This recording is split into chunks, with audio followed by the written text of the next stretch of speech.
is Levi Weaver, freshly in Surprise, Arizona. Good evening, Levi. Hey, good evening. How's it going? It's going pretty good, Levi. If given the chance, do you think you would ever want to do sports talk radio on a regular? Maybe, sure. Okay, fantastic. I'm not opposed. Why are you guys offering me a job? Is that what's happening? I mean, the way that KG's subconscious works, apparently he has you on our program just permanently. So I'm just. Well, last time I got bumped by Bruce Bochy, That's right. who walked up and big timed me right out of the studio. So I think you guys, it's probably just like a makeup call that's happening right now.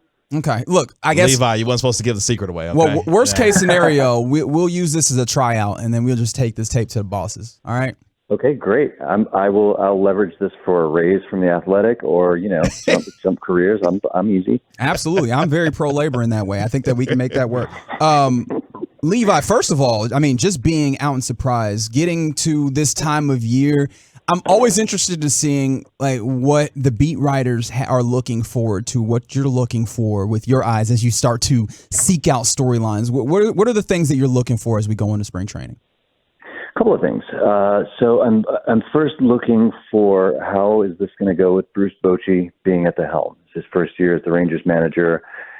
He's going to be running the camp. The coaching staff, he kind of inherited a coaching staff, it happens sometimes, but it's not necessarily the norm. It's a lot of the same guys that were already here. So it'll be interesting to just kind of watch camps change from year to year. When Jeff Bannister was here, the camp was run a little bit differently than when Chris Woodward was here. And so I'm kind of just some of those mundane details that I don't think I'll end up even writing a story about. It's just kind of figuring out. It's like getting a new math teacher and homework schedule is a little different this year.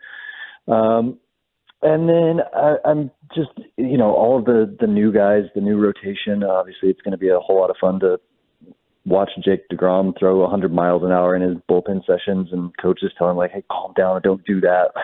So that'll be interesting. And then kind of the big position battles, right? Like, who's going to get the bulk of playing time in left field? Is that going to be Bubba Thompson? Is it going to be Josh Smith? Is it going to be one of the non-roster guys like Clint Frazier is finally a Ranger? And then also the bullpen, there's probably 2 spots open right now in the bullpen, and they've got a lot of non-roster guys in. So I'll be curious to see who steps up. If it's one of the internal guys, like will Chase Lee kind of bring his sidearm, sidewinding style and make the big league club? Will it be Ian Kennedy in his second go around with the Rangers? There are quite a few candidates for that. So those will be the few things I'm keeping an eye on in the first few days.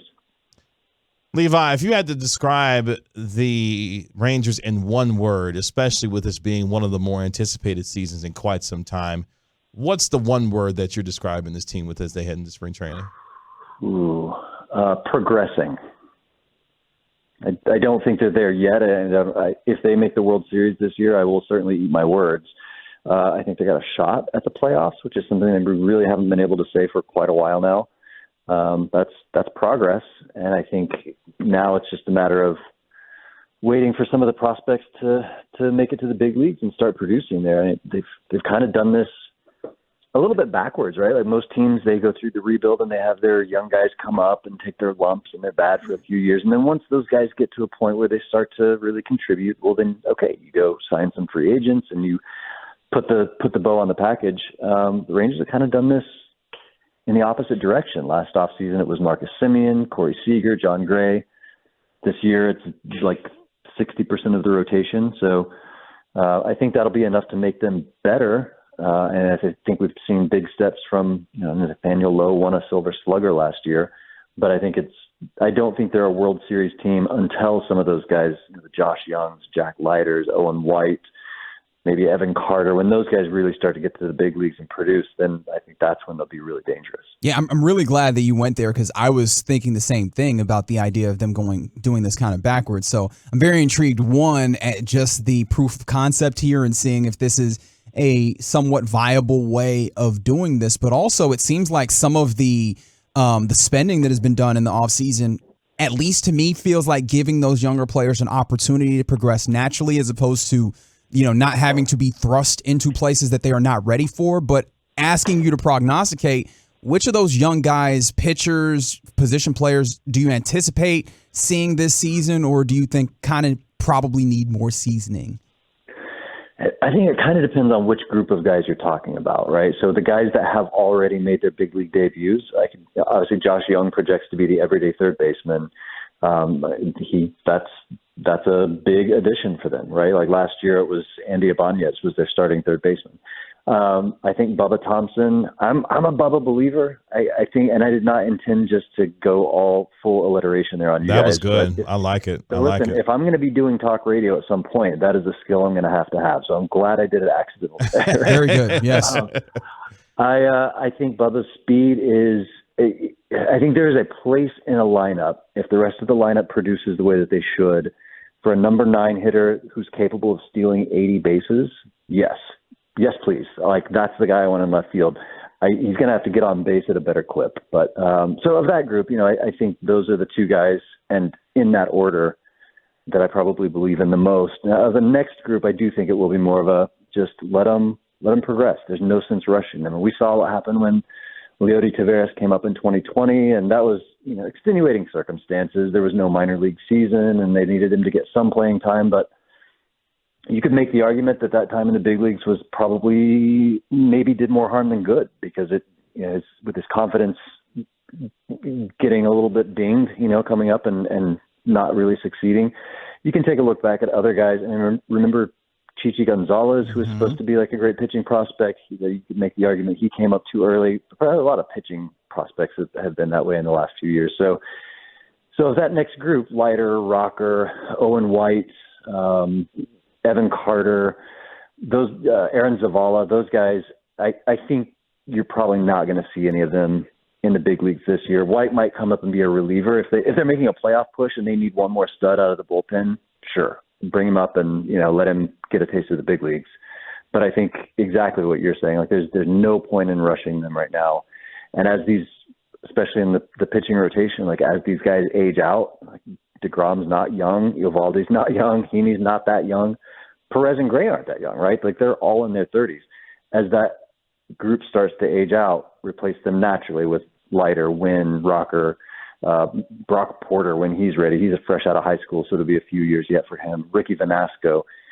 If this works, it has the potential for them to be good for a very long time. That's a big if, because that's a lot of especially pitching development, which is something the team has not traditionally been very good at. Mm-hmm. But they could be good for a long time. The other thing is they could just package some of those guys in a trade for if they're in contention and it's getting close to the deadline and they're like, hey, we said we were going to make the playoffs this year. We've got a really deep system. All right, package Justin Foscue and 3 other guys and ship them out and bring in a guy that's established at the big league level. Levi Weaver of The Athletic covering the Texas Rangers joining us here on the Get Right with Reggie KG on your home of the Rangers 105 through the fan via the Diamond Factory Hotline. Looking at this team overall, a lot of exciting young players on this team, but now they have a man who has not only won 3 World Series championships, but is going to be a Hall of Famer once it is all said and done. For you, what does Bruce Bochy's hiring mean for this club at this particular point in this team's development in the direction that they want to go in? I think it's just a steady hand. I mean, he's pretty unflappable, at least from the conversations we've had with him. And I've talked to Andrew Baggerly, our Giants writer, about kind of Bochy's style, and he just is a pretty calming dude, not easily upset, and just I think so. I said this in another conversation recently that I feel like when you hire an older manager, it can go one of 2 ways, and I don't mean to just rip on Tony La Russa, but I think in Tony's time away from managing, the game changed so much. And I'm okay with you ripping on Tony La Russa. I'm about to say, it's cool. Yeah. I mean, yeah, I just don't think he kept up with it, and when he came back, it just always seemed like he was a little bit out of touch. But then you look at Dusty Baker, and yes, Dusty inherited a great team. I mean, that Astros roster is killer, and Dusty's not a huge analytics guy. He's not going to be the guy that's sitting at the iPad going like, did you know that the X-axis spin rate on this pitch? But he allows those guys to do their job, and then he does his baseball dad job, and it works. There's a good marriage between your human element and your analytics. And I really think, based on the conversations that we've had with Bochy, like he seems more to me like a Dusty Baker type, where he's aware of what's going on. He's aware of the analytics. He's aware of, here's how to make the matchup work a little bit better in my favor. But he is an old school guy, and he has that sort of baseball calmness about him. And so I think, what will he provide for the Rangers? It's twofold, right? You've got your stars who need a manager that they can trust, and he's got the skins on the wall where he can talk to, if Corey Seager needs something said to him, Bruce Bochy's a guy who can say it to him. Yeah. I mean, that's, but then also as these young kids come up, they're coming up under a guy who's been around the game for a long time. There's a lot of institutional knowledge there, but not in a way that's out of touch, not in a way that is disconnected from the game that they have at this point grown up in. Like, these guys have had Rapsodo machines since they became pro ball players. They know what Driveline is. Like, they know they've got Instagram, and they're watching these, slow, you pitching ninja things where you've got the different tunnels, and like that's the game they grew up in. And so I think being in touch with that and understanding the benefit that it can have for you, I think will be very important for Bochy. God, I love that comparison so much to Dusty. So I'm very excited to call Bruce Bochy baseball dad at any opportunity that is provided to me. All right, if you would oblige me, you're eclectic and I say that word like in all the best ways. You're a very eclectic human being. So if you oblige me, I want to do a little bit of a lightning round, if that's cool. Okay. Oh boy. All right. Hold on. Let me get my thinking cap on here. Okay. All right. Fantastic. Got me on the spot. It is Valentine's Day. So if anybody listening maybe, forgot to get something done, what would be like the best gas station to buy a Valentine's Day gift? I just drove 17 hours. Let me tell you, none of the ones in New Mexico. Don't go there.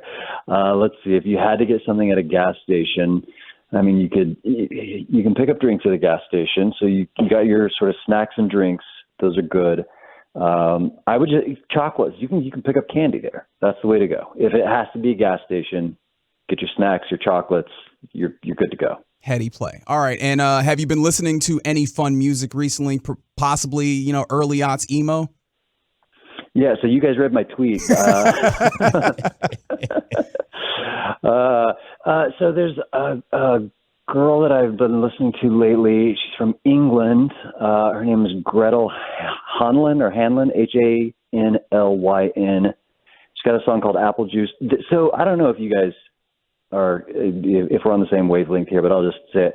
There's like this new wave recently of like girls playing guitar, and it sounds a lot like the sort of a more polished version of the pop punk era of like the early 2000s. And I'm super into it, and I think it's great. It's very poppy and it's very catchy, which I usually will shy away from poppy, catchy things, but I'm getting old, man. I just need easy things. So yeah, Gretel Hanlon, Apple Juice. That hook has been stuck in my brain for like 2.5 weeks now.